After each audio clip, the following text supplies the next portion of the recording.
So I want to tell you about something that I've observed very strongly within Leap of Courage and understanding how the subconscious mind works. This is no surprise at all and is actually a phenomenon that we all experience throughout our whole lives, no matter who we are and what we're doing.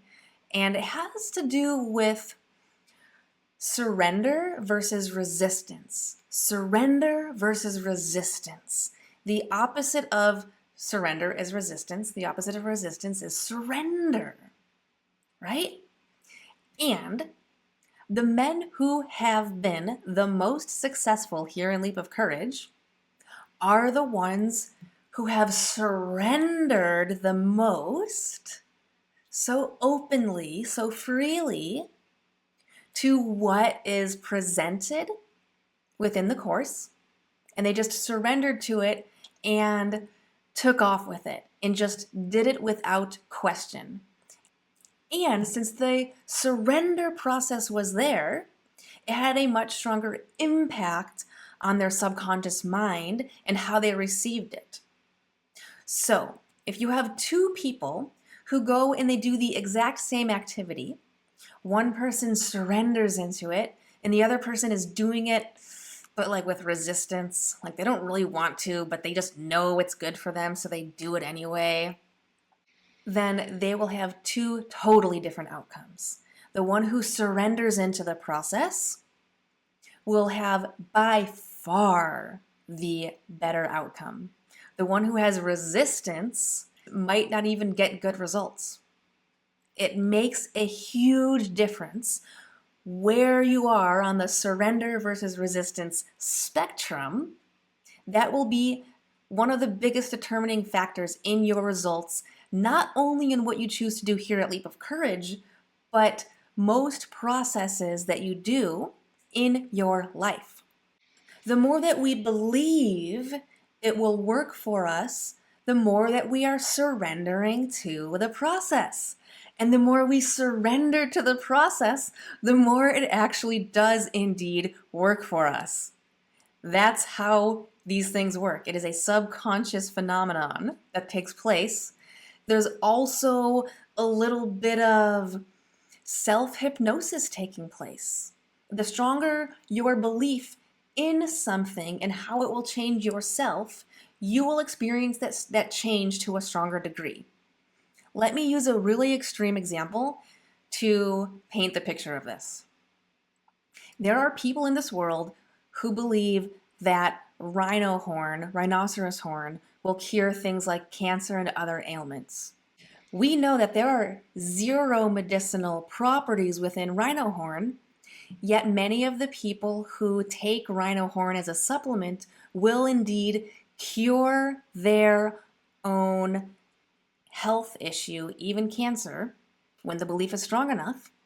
And what is happening is there's an epigenetic change happening in the body, a physiological change. The way that the physical body shows up is different. The neural pathways in the body change. And yes, people do indeed heal themselves from taking rhino horn. It is not the rhino horn that heals them. It is a surrendering to the belief, and then the body heals itself. Then the body heals itself. We can do this with the mind healing itself, the body healing itself, healing from behaviors, addictions, trauma. There is so much that we can do to heal ourselves. And if something like rhino horn, which has zero medicinal properties, can actually do real healing, then things that actually have real, legit, robust, scientific backing, like what you find here in Leap of Courage, with meditation, breath work, choosing spirituality in any shape or form that is right for you. These are all backed by science very strongly. And so when you combine something that's truly backed by science and you surrender to the experience, watch your results become amazing. Watch your results become amazing. And if you are feeling resistance, then ask yourself this question: where do I need to surrender? And how will I choose to do it? Where do I need to surrender? Maybe breathe into it, do some visualization exercises with some breath work of you surrendering to that process and visualizing yourself getting amazing results as you surrender to the process. If you are experiencing any resistance anywhere, do this. Once you surrender to it, it will make all the difference in the world. It will make all the difference in the world. The ones who get the best results here are the ones who have surrendered to the strongest degree. The ones who I witness who are struggling have an enormous amount of resistance. An enormous amount of resistance. Being stuck in the analytical mind, asking themselves all of the reasons of why it won't work. It won't work if you're stuck there. It won't work. Even if the science says that you do the process and it works. If you have too much resistance, it won't work. It doesn't work in a state of resistance. Have you heard of that saying called what resists persists? Or what you resist will persist? If you're resisting something, it's going to persist in your life. The problem or the challenge will persist in your life. So a lot of this is about a surrendering, a letting go, and replacing it just with an open, there's a curiosity to it. There's a lightness to it. It's just a very different feeling.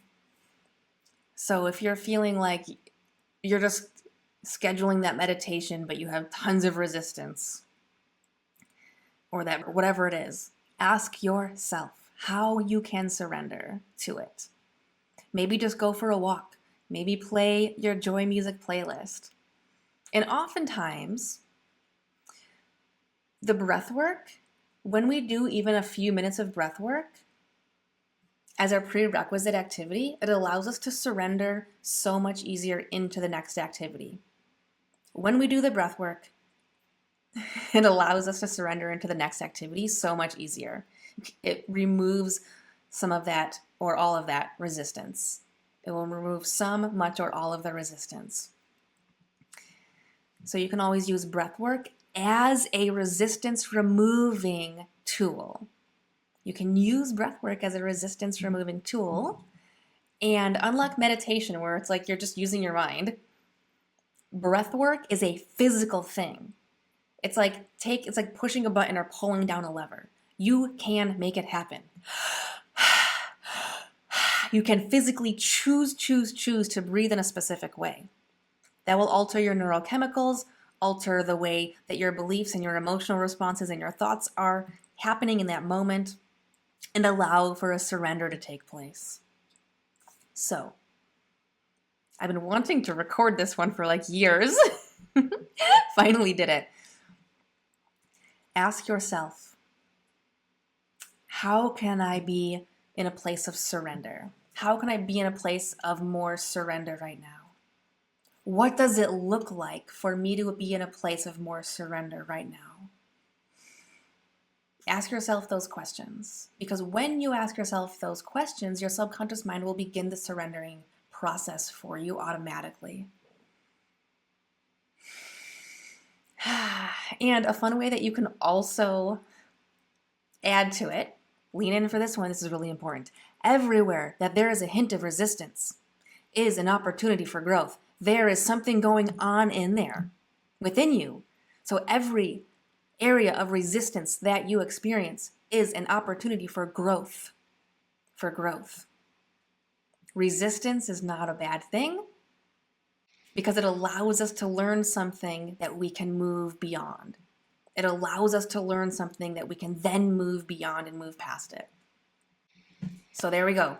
That's it for surrender versus resistance.